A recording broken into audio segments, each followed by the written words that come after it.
வணக்கத்துடன் இது இன்பா டாக்ஸ். இலங்கை நாடாளுமன்றம் இன்று கூடியிருக்கிறது.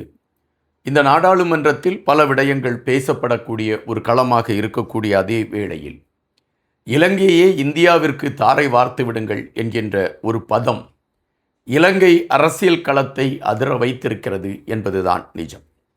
அப்படி இலங்கை நாடாளுமன்றத்தில் பேசப்பட்ட கருப்பொருள் என்ன, அதில் சொல்லியிருக்கக்கூடிய தகவல்கள் என்ன, அதனால் சிங்களத்தை சார்ந்தவர்கள் கடும் சினம் கொள்வதற்கான காரணம் என்ன, இவைகளை மையப்படுத்திய செய்தி தேடலோடு தான் இந்த காணொலிக்குள் நாம் பயணிக்க இருக்கிறோம்.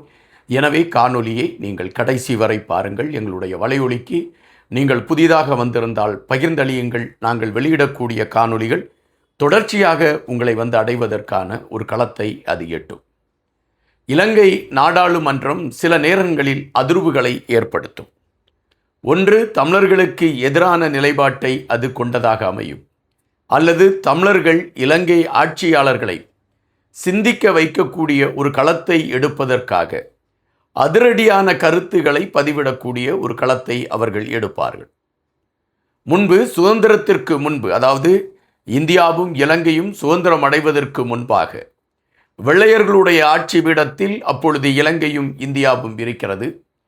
அந்த சூழலில் இந்தியாவில் சுதந்திர போராட்டம் மிகப்பெரிய தீவிர களத்தை நோக்கி நகர்ந்து கொண்டிருக்கின்றது.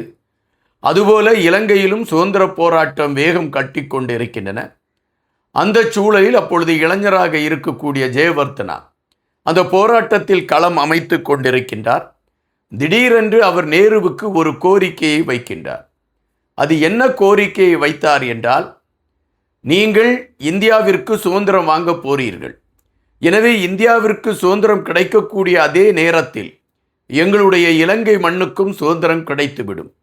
எனவே நீங்கள் உங்களுக்கு இப்பொழுது இருக்கக்கூடிய மாநிலத்தோடு இலங்கையும் ஒரு மாநிலமாக சேர்த்து கொள்ளுங்கள் என்று ஜெயவர்த்தனை அவர்கள் நேருவிடம் ஒரு கோரிக்கையை வைத்திருக்கின்றார். ஆனால் நேரு அதை ஏற்றுக்கொள்ளவில்லை, அல்லது அவர் பெரிதாக எடுக்கவில்லை என்பதுதான் செய்தி. அப்படி என்றால் இலங்கையை இந்தியாவிற்கு தாரை வாருங்கள் என்கின்ற அந்த கருத்து முன்பிலிருந்தே பேசப்பட்டு கொண்டு வந்திருக்கிறது என்பதை நாம் இங்கு பார்க்க வேண்டிய ஒன்றாக இருக்கிறது. அது இப்பொழுது ஒரு பரபரப்பு செய்தியாக மாறியிருக்கின்றன.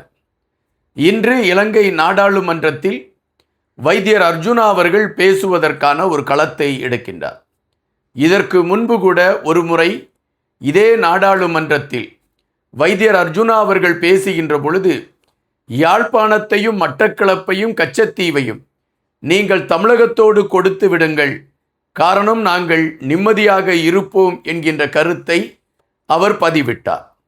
அப்பொழுதே ஒரு பெரிய அதிர்வுகள் ஏற்பட்டன. ஒரு நாட்டை பிளவுபடுத்தக்கூடிய களத்தை எடுத்துக்கொண்டு அதனை மையப்படுத்திய ஒரு தேடலோடு வைத்தியர் அர்ஜுனா அவர்களுடைய பயணங்கள் இருக்கிறது. எனவே அவர் மீது சட்டப்படியான நடவடிக்கை எடுக்கப்பட வேண்டும் என்கின்ற ஒரு கருத்து பரவலாக பேசப்பட்டது. ஆனால் இது அதாவது மனக்குமுறலினால் இந்த கருத்து எடுத்து வைக்கப்படுகிறது என்று அப்பொழுது அது கடந்து செல்லக்கூடிய ஒன்றாக மாறியது.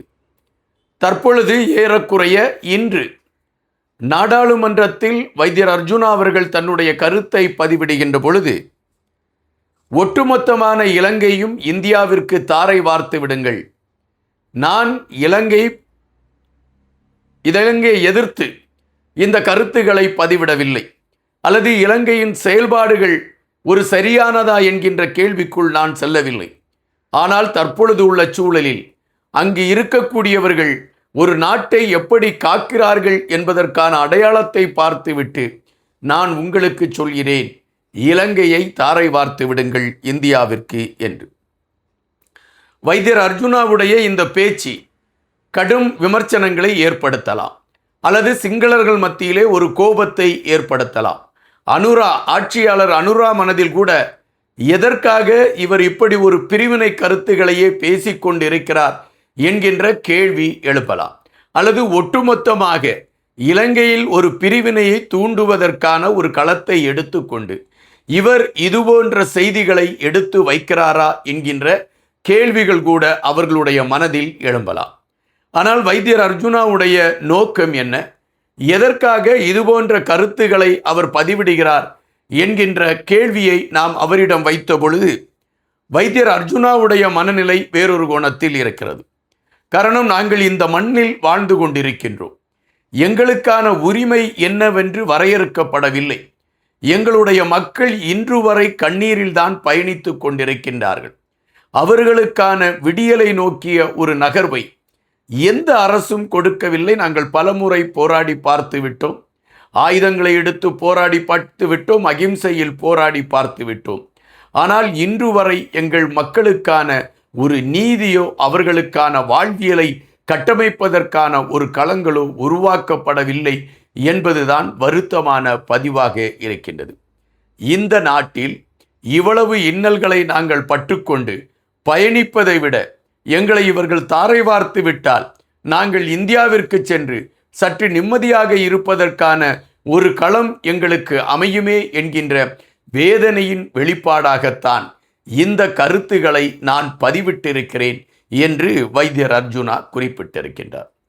வைத்தியர் அர்ஜுனா இந்த கருத்தை குறிப்பிட்டு விட்டார் என்றவுடன் சிங்கள தலைவர்கள், சிங்களத்தை சார்ந்தவர்கள், சிங்களத்த ஊடகத்தை சார்ந்தவர்கள் அமைதியாக இருப்பார்களா என்று நாம் கணக்கிட்டால் கண்டிப்பாக அவர்கள் அமைதியாக இருக்க மாட்டார்கள். காரணம், எப்படிடா ஒரு தமிழன் இங்கிருந்து ஒட்டுமொத்த இலங்கையும் இந்தியாவிற்கு கொடுங்கள் என்று அவனால் சொல்ல முடியும் என்கின்ற கோபம்தான் அவர்களுக்கு வரும். அந்த கோபத்தின் வெளிப்பாட்டை அவர்களுடைய ஒவ்வொரு வார்த்தைகளும் இப்பொழுது அது வெளிக்காட்டுகின்றது. பலர் கடுமையான எதிர்ப்புகளை சொல்லிக் கொண்டிருக்கின்றார்கள். சில ஊடகங்கள் எதிர்ப்புகளை பதிவிட்டு கொண்டிருக்கின்றன. தொடர்ச்சியாக இவைகள் நடைபெறுவதற்கான ஒரு களம் இப்பொழுது இருக்கின்றது வைத்தியர் அர்ஜுனாவுடைய அந்த கருத்தியலை எதிர்த்து. இங்கு நீங்கள் தெளிவாக புரிய வேண்டியது ஒன்றிருக்கின்றது.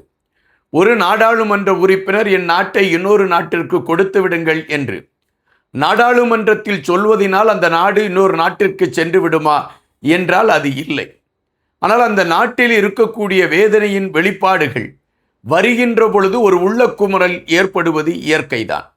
அந்த உள்ளக்குமுறல் ஒரு பிரிவினை என்கின்ற அடிப்படையில் பார்க்கப்படுகிறது. வைத்தியர் அர்ஜுனாவுடைய உள்ளக்குமுறல் இங்கு ஒரு பிரிவினை என்கின்ற அடிப்படையில் பார்க்கப்பட்டிருக்கிறது என்பதாகத்தான் நம்மால் பார்க்க முடிகின்றது. தற்பொழுது உள்ள சூழலில் இலங்கை அரசியல் களம் மிகப்பெரிய ஒரு பரபரப்பான நகர்வுக்குள் சென்று கொண்டிருக்கக்கூடிய வேளையில் இதுபோன்ற பதில்கள் அல்லது இதுபோன்ற கேள்விகள், இதுபோன்ற கருத்துகள் சற்று இலங்கை ஆட்சியாளர்களை சினம் கொள்ளத்தான் செய்கிறது என்பது நம்மால் அறியக்கூடிய ஒன்றாக இருக்கிறது.